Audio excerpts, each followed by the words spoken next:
The South Korean government has rolled up its sleeves to help people struggling with soaring heating bills this winter, mainly by dishing out more vouchers toward energy bills. U.S. GDP rose 2.9% in the fourth quarter, better than expected despite recession worries. The solid growth came from increased inventory investment and consumer spending. North Korea is yet to conduct a nuclear test because it doesn't feel the need to. This is according to a U.S. intelligence official who says the leader Kim Jong-un will do so when he feels it's diplomatically advantageous. The cost of home heating has been quite a headache for people battling through this winter here in South Korea. The government has rolled up its sleeves to help people struggling with soaring heating bills with energy vouchers and gas price discounts. Our Han Sang-woo starts us off this morning.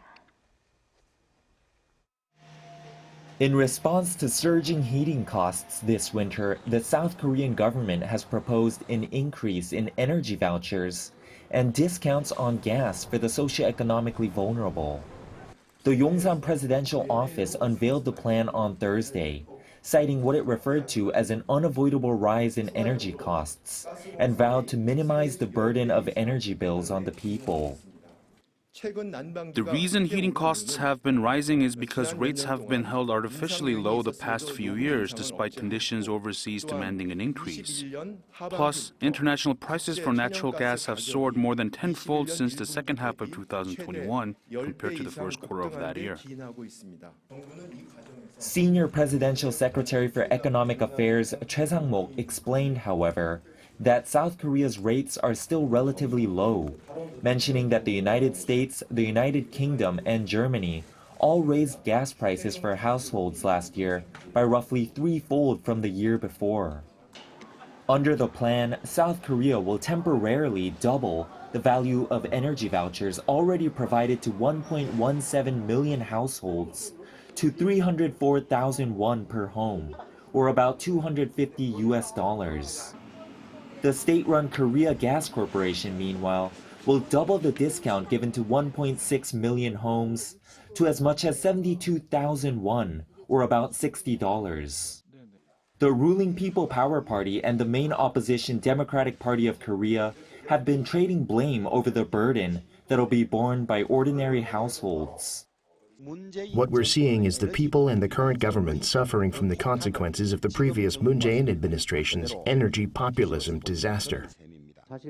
Considering the war in Ukraine and the current economic situation, it was largely predicted that heating costs would surge.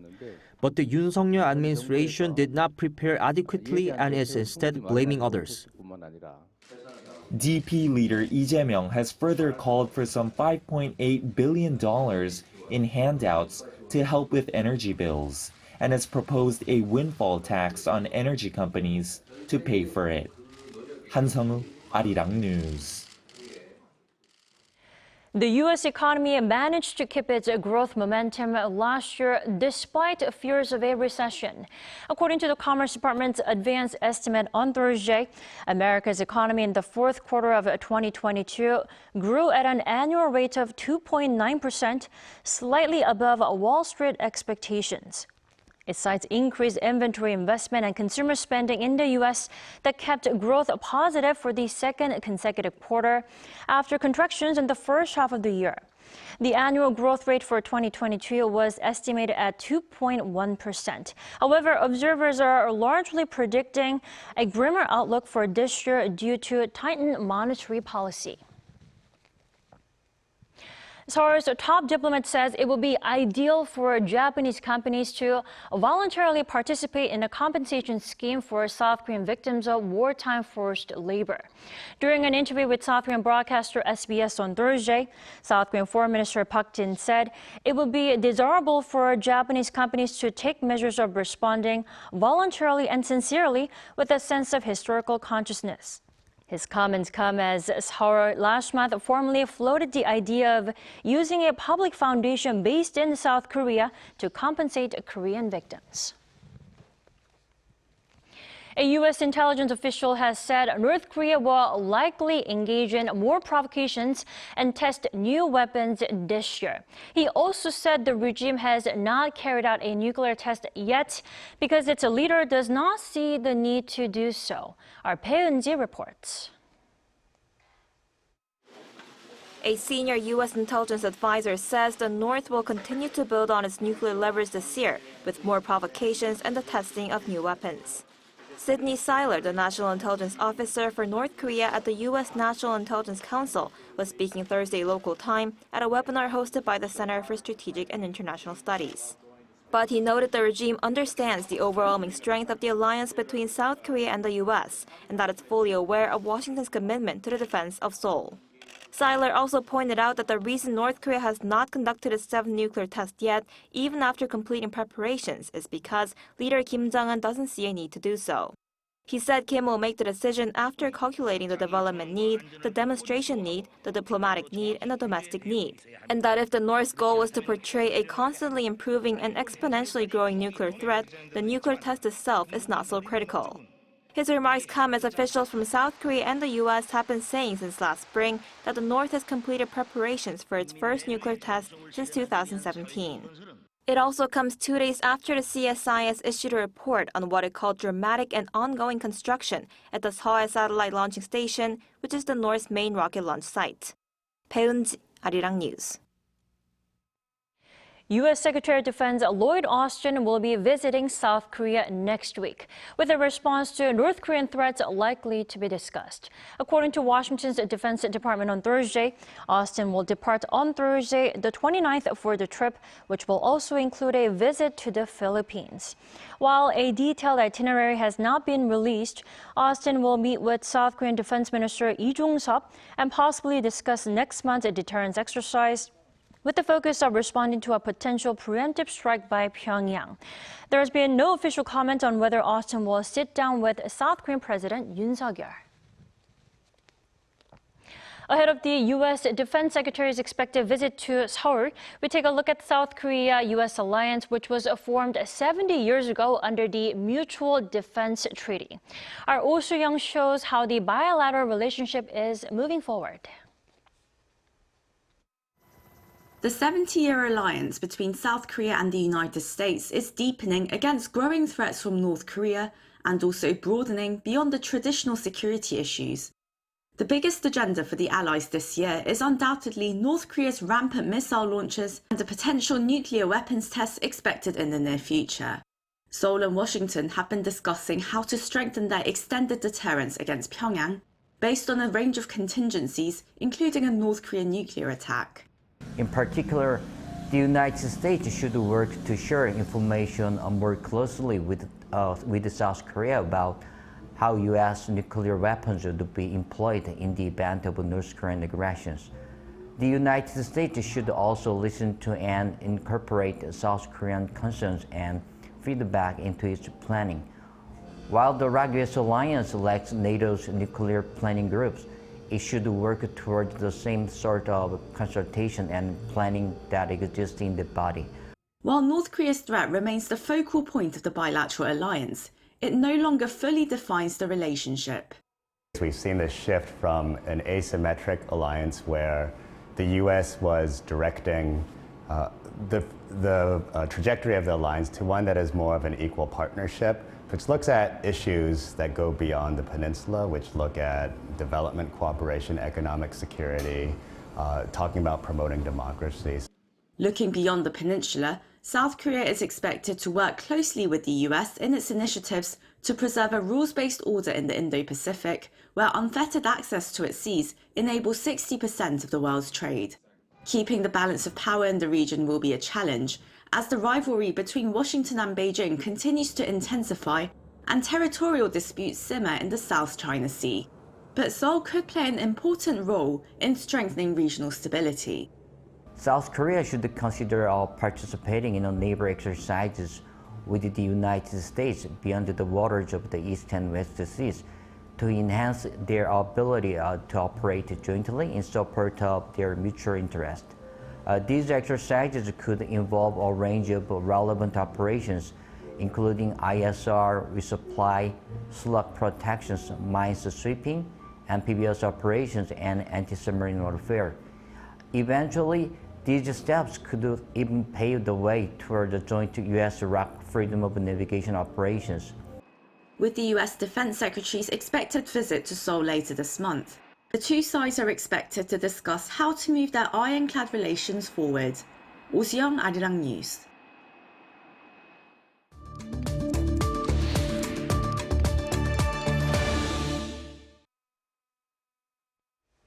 The wide variety of K-content on Netflix has received much love and record views globally last year. Now, on back of this high level of popularity and attention, Netflix has revealed a fresh lineup of Korean movies and dramas for the new year. For today's On Point, we take a sneak peek at what not to miss list. For more, we're joined by Mr. Piers Conrad. Good morning. Good morning. How are you? Good. How are you? Very well, thank you. Thanks for asking. So, what are some Korean movies or shows that we should add to our must-watch list? There are shows that are making a comeback with a new series as well, which I'm sure is a great news for K-drama junkies like myself. So let's talk about those.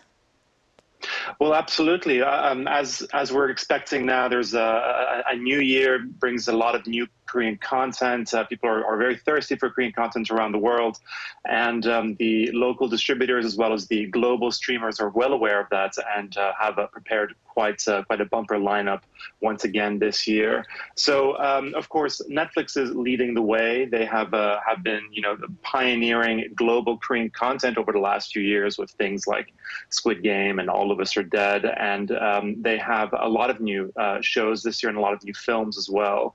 So some of the shows they have a dystopian show called Black Knight coming out, starring Kim Woo-bin. It's set kind of in a dystopian future where we can't go outside anymore because of without masks, because there's so much dust in the air. And Kim Woo-bin plays a delivery driver who's kind of who has to be brave this new territory. So that's one of the shows coming out. There's Mask Girl with Ko Yoon-jung and Nana about an office worker who in the evenings she kind of puts on a mask and becomes kind of one of these YouTube personalities. There's also there are sequels coming out this year on Netflix, both shows and films. Among the shows, we of course Sweet Home coming back for season 2 at the end of the year. The military drama DP is also coming back for its second season. So those are just some of the things that Netflix is preparing for us this year. Right, so much to catch up in the coming weeks and months. Now, what do you think will be the trend this year? I mean, action thriller themed content like you mentioned Squid Game, The Glory, Suriname were must-sees last year. Is there anything new in other genres to look forward to? It's always tricky when it comes to genres to sort of figure out what the next hit genre will be. It's very easy to see in hindsight what worked, maybe why it worked. Not so easy to see looking ahead. Last year we had, you mentioned some, action thrillers, revenge dramas, continuing to do well. I think legal dramas were really the big thing last year, and I expect we'll see a number more of those this year. If I was to say what might be a genre, I suppose we could say perhaps sci-fi. Korean content has been verging more towards sci-fi over the last few years, partly because of increased budgets and just the increased ambition of the creators. And so we have quite a few things coming through. I already mentioned Black Knight. There was the big Lunar New Year offering on Netflix was the sci-fi film Jung-Yi from director Yoon Sang-woo, known around the world for Train to Busan. Now, the thing about sci-fi, though, is that I think the Korean industry has kind of had some mixed results with sci-fi. Certainly, Jung-Yi, though it has been seen by a lot of people around the world, was not particularly well received, and there have been struggles with sci-fi over the years. So I'll be curious to see how that goes. But there are a lot of big ones. There's a film called The Moon, which is the new film from the director of Along with the Gods, and it's kind of a man lost in space and trying to be reconnected to Earth. So that's a big sci-fi film coming. We have a sci-fi series, Ask the Stars, of kind of a space station romantic comedy with Gong Yoo-jin and Lee Min-ho, so that's another big one there. So I expect we'll be hearing a lot about these sci-fi things coming forward. But I think the big trend maybe this year, it's not a genre, but again, is sequels. I already mentioned a lot of returning series. There are a huge amount this year of returning series and also films. The Roundup was big last year. The next one is out this year. The new Lee Sun-shin film, Noryang, after last year's big film, Hansan and Roaring Currents years ago, is also coming this year. So I think that's a big thing we didn't see years ago. It was not very common. Sequels and returning series, big thing in 2023. Right. I'm surely looking forward to those sequels. And also, hopefully 2023 is a new year for South Korean sci-fi genre to seize new opportunities. Hopefully. Yeah. Thank you so much for joining us this morning. My pleasure.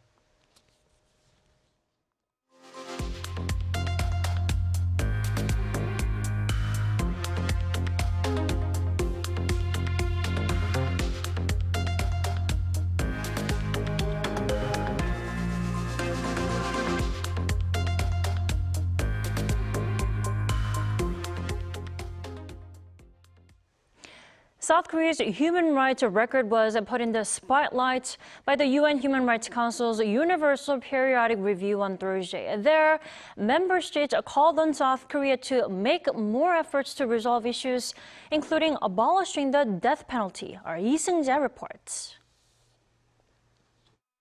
South Korea's human rights record was put under the microscope on Thursday as part of the United Nations Human Rights Council's Universal Periodic Review.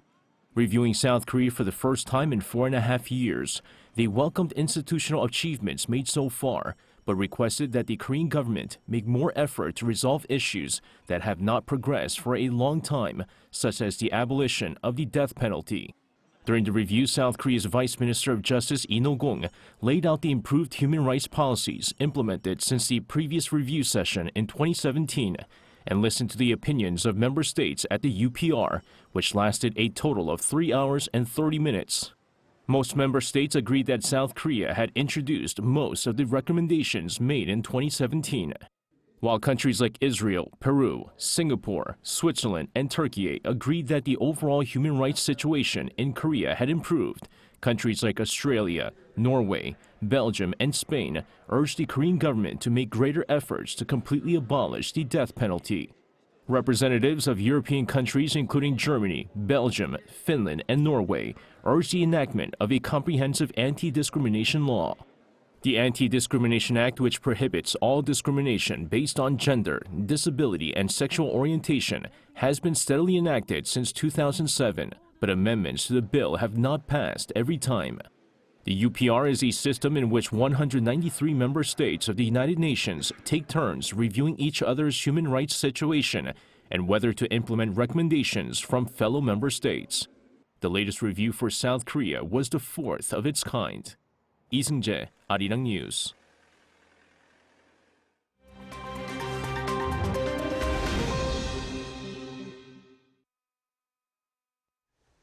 For a look at the news from around the world, we now turn to our Matthew Ashley joining us here in the studio. Good morning, Matthew. Good morning, Dami. Let's start in Ukraine, where another Russian barrage has hit residential buildings and infrastructure. Well, that is right. The attacks on Thursday, local time, hit the cities of Kyiv, Vinnytsia and Odessa, killing at least 11 and wounding 11 others. Now, according to reports, these strikes are a routine pattern from Moscow, targeting key Ukrainian infrastructure, including power stations. Self-exploding drones marked the start of the attacks, with a missile barrage coming after. Local officials say that of the 55 missiles launched by Russia, Ukrainian defenses shot down 47. The latest act of Russian aggression comes just a day after the U.S. and Germany agreed to send tanks to aid Ukraine. Now, the United States has officially designated the Russian mercenary Wagner Group as a, quote, transnational criminal organization. The designation was announced by the U.S. Treasury Department on Thursday, local time. It means that any U.S. asset owned by the Wagner Group is frozen. It also bans U.S. citizens from providing support to the group.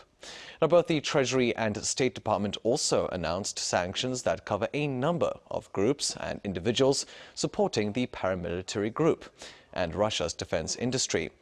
The private military contractor is heavily involved in the war in Ukraine and also has units stationed in Africa, which are accused of fueling terrorism. Now, an artificial intelligence chatbot has managed to pass graduate-level law and business school exams. Called ChatGPT, the powerful new tool was able to pass law exams made up of multiple choice and essay questions from 4 courses at the University of Minnesota.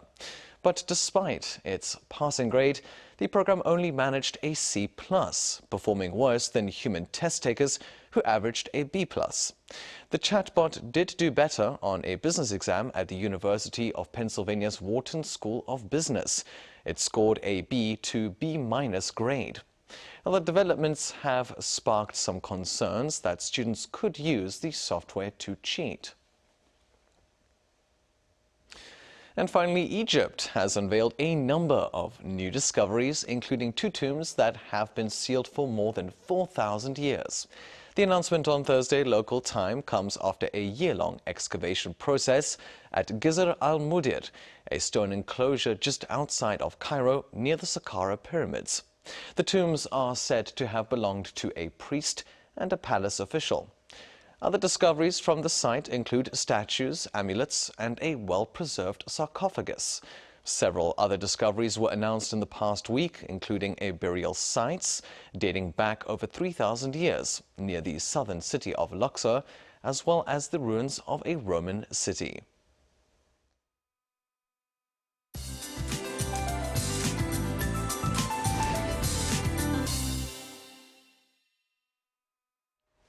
Good morning. After yesterday's snowstorm, bone-chilling temperatures are about to set in. Tomorrow morning will be another unbearably freezing one, with morning temperatures to plunge below -10 degrees Celsius again here in the capital. Well, can't wait for this winter to be over. Well, west of Jeollado province and surrounding regions are still seeing snowfall, as well as Jeju, with a heavy snow advisory reissued on Jeju Island, Ulleungdo, and Dokdo. Please expect to see more snow through the evening. Be extra careful today and out on the roads. Unlike central parts of the country, morning temperatures are 5 to 10 degrees higher than the same time yesterday in southern provinces, but afternoon highs will be 1 to 5 degrees lower today across Korea, along with the biting winds. Seoul topping out at -5 degrees, Daejeon at -2 degrees Celsius. East Coast regions remain under dry weather alerts. Now, the cold snap eases on Sunday afternoon before another one sweeps in later next week. Stay well. With that in mind, here's a look at the weather conditions around the globe.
That wraps up today's New Day at Arirang. We'll be back next week for a Monday's edition at the same time. Do stay with us for more updates throughout the day. Happy Friday!